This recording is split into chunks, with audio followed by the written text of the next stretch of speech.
ଭିତରେ गोटिए बिलुआ रहुथिला। से थिला बहुत खाद्य लोभी। ता मुंडरे बुद्धि भी प्रखर थिला। काहाको केमिति बस करी हबो से विद्या ताकू बेस भल भावे जଣା थिला। दिने बनरे गोटिए सिंह छुआ खेलुथिबा बेले बिलुआ ताकू देखिला आउ ताकू खाइबा पाई ता पाटिरो लाळ गड़िला। से जाई ता सांगरे मिसिला। हुके हु हुके हु। ए टोका कौन करछु रे? तमे कोन देखि पारुना की? हाँ म देखि पारुची, हेले तू तो राजा पुओ, भविष्यत रे राजा हेबु। हुके हु हुके हु। एमिति खेलिबा बुलिबा तते शोभा देउ नाही। ताहेले मु कोन करिबी? तू शिकार करिबा दरकार, नहले बनरे जेते पशु अछंती से माने तते राजा पुओ बोली केमिति मानिबे? अच्छा हेले मु तो शिकार केमिति करंती जानिनी। हुके हु हुके हु। मु आउ तोर को दिन काम रे आसीबी? मु थाउ थाउ तू आउ काहा ठारू जदी शिकार शिखिबु मो प्रति एटा अपमान हबनी? ताहेले तमे मते शिकार सिखै दबो? हाँ चले। मो मां को कहि के आसे। अरे तू राजा हेबु राजा, सबु कथा कोन तो मां को पचारिबु? आ जिबा। हेले मां मते खोजिबो। या परे राज्य शासन करिबु तू। राज्यर सबु छोट बड़ निष्पत्ति तत्ते नेबा को पड़िबो। प्रजा माने तो निष्पत्ति उपरे निर्भर करिवे। तू कोन राज्यसभा रे उठिकी सबु बेले निष्पत्ति नेबा पई मां को पाख को जिबु? ना ना बिल्कुल नुह। ताहाले तू एबे मो संगरे चल। हुके हु हुके हु। चल। बिलुआ केमिति सिंह छुआ को फसैला आउ ताकू केमिति सांगरे नेई गला ए दृश्य पाख बुदामूल रे लुचि रही गोटिए ठेकुआ देखुथिला। से जाई सिंह महाराजंक आगरे सबु कथा कहिला। एपटे सिंह छुआ को नेई बिलुआटी जंगल ठारू टिके दूर को चलीगला।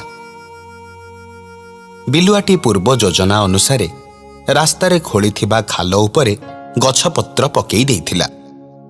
आउ बिचरा सिंह छुआ से विषय किछि जानि नथिला।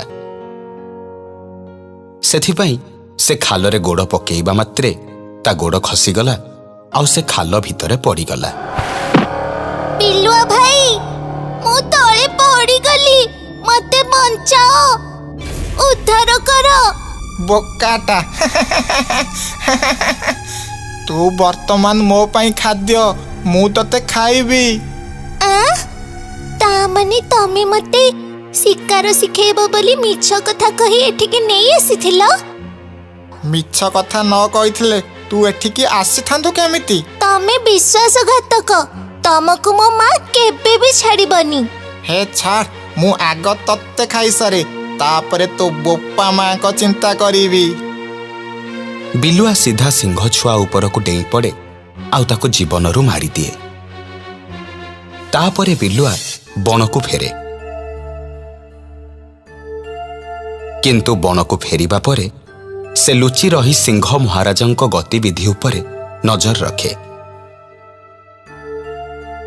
दिने सिंह महाराजंक गुंफा पाखरे लुचि रही सिंह महाराजंक कथा शुणुथिबा बेले से लक्ष्य करे जे सिंह महाराज पुआ न फेरिबारु पागल ही जाइछंती। आउ से चित्कार करी कहउछंती, रे दुष्ट बिलुआ, मो अजानतरे तुमर बहुत बड़ क्षति करिदेलु। जदि तुम सामना को आसु तेबे मु तते एभली दंड देबी जहा तू केबे चिंता भी करि नथिबो। बिलुआ भयरे थरिबाकु लागिला। से केमिति सेई बण छाड़ी जीव बाट पाइला नाही। ता मुंडरे जेहेतु बुद्धि प्रखर थिला से कौनसी कथा को खातिर करू नथिला। सेथिपाई से आउ गोटिए बणरे पहुंचिला परे भी तार खाद्य प्रति लोभ कमिला नाही। दिने से बण रास्ता देई आसुथिबा बेले ताहार गोटिए कुकुड़ा देखा हला। से कुकुड़ा को देखी ताको खाइबा पाई तार बहुत लोभ हैला। से कुकुड़ा संगरे मिसिला आउ ता सह कथा हैला। हाय रे बिल्लुआ, तो घर कोठी रे? मु तो आगरु तते बणरे देखिनी। ଆରେ ତୁ ଆଗରୁ କେମିତି ଦେଖିଥାନ୍ତୁ? ତୁ ଜନ୍ମ ହେବା ଆଗରୁ ମୁଁ ଯାଇ ମୋ ମାମୁଁ ଘରେ ରହୁଥିଲି। ମୁଁ ଏଇ 2 ଦିନ ପୂର୍ବରୁ ଏଠିକି ଆସିଛି। ତୋ ଘର କୋଉଠି? ଏଇ ବଣ ଭିତରେ ଯୋଉ ଝରଣା ଅଛି ତା ପାଖରେ ଆସୁନୁ ସାଙ୍ଗ ହେଇ ଖେଳିବା। ସାଙ୍ଗ ପୁଣି ତୋ ସାଙ୍ଗରେ? ବିଲକୁଲ ନୁହଁ।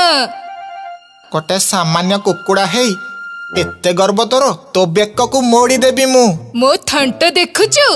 ହାଣି ଦେବି ସିଧା। ପଳା ପଳା ମୋ ପାଖରୁ, ପଳା ପଳା। ବିଲୁଆକୁ ଭୟ ଲାଗିଲା। ସେ ସେଠୁ ପଳେଇ ଗଲା। ହାତୀକୁ ଦେଖି ବିଲୁଆର ଲୋଭ ହେଲା। ସେ ପ୍ରଥମେ ତାକୁ ଲୋଭିଲା ଆଖିରେ ଚାହିଁଲା। ତାପରେ ଚିନ୍ତା କଲା, ଏତେ ବଡ଼ ଜୀବଟାକୁ ସେ କେତେ ଦିନରେ ଖାଇ ଶେଷ କରିବ? ଲୋଭରେ ତାକୁ ଆଉ କିଛି ଦେଖାଗଲାନି। ସେ ସିଧା ଯାଇ ହାତୀ ଉପରକୁ ଡେଇଁ ପଡ଼ିଲା। ଆରେ ଆରେ, ଇଏ କ'ଣ? କିଏ ତୁ? ବିଲୁଆ ହାତୀ କଥାର କୌଣସି ଉତ୍ତର ନ ଦେଇ ଦାନ୍ତ ଲଗେଇ ହାତୀ ପିଠିକୁ କାମୁଡ଼ିବାକୁ ଚେଷ୍ଟା କଲା। ହାତୀକୁ କଷ୍ଟ ହେବାରୁ ସେ ଚିତ୍କାର କଲା। ବିଲୁଆ କିନ୍ତୁ ତା ଦାନ୍ତରେ ହାତୀ ପିଠିକୁ କାମୁଡ଼ି ଚାଲିଥିଲା।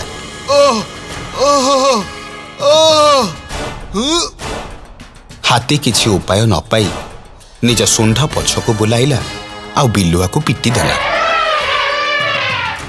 ବିଲୁଆ ତଳେ ପଡ଼ିଗଲା। ଯେମିତି ବିଲୁଆ ତଳେ ପଡ଼ିଛି, ହାତୀ ତାକୁ ନିଜ ପାଦରେ ଦଳିଦେଲା। ବିଲୁଆ ଛଟପଟ ହେଇ ସେଇ ଜାଗାରେ ପ୍ରାଣ ତ୍ୟାଗ କଲା।